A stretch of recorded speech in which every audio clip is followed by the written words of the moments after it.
Well, so the Communication for Development program basically hinges upon 1,300 community mobilization volunteers in the response.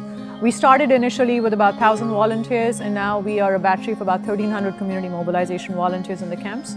And they are approximately reaching 700,000 refugees or individuals as a whole. So the coverage through these 1,300 community mobilization volunteers is deep, is very effective, and is very focused. And the primary responsibility of these community mobilization volunteers is house-to-house routine messaging, which is repetitive and which is very focused on the identified key behavioral matrix that we have. These community mobilization volunteers go house to house, ensuring that key messages are delivered on WASH, child protection, health, nutrition, and education. In addition to these community mobilization volunteers, we have 15 information feedback centers which are operating at the camps.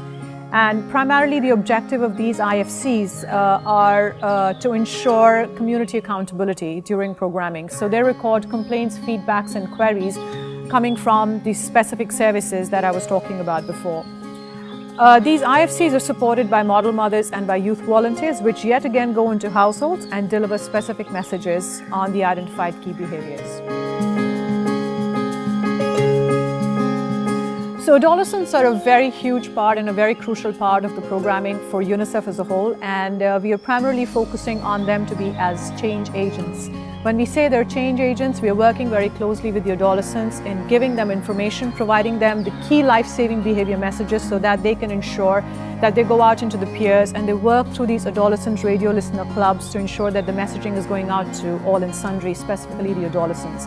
We currently have about 45 ARLCs in the camps, and they work directly with the adolescents on a day-to-day basis. So UNICEF is looking at a programmatic shift from 2017 to 2019, where the focus is going to be shifted from the camps to the host communities as well. And the intention of the working in the host communities is coming up with micro-plans. C40 section itself has come up with approximately 300 work plans and micro-plans at the community level. The intention is to ensure that these key life-saving behavior messages that we disseminated at the camps should also be disseminated at the host communities.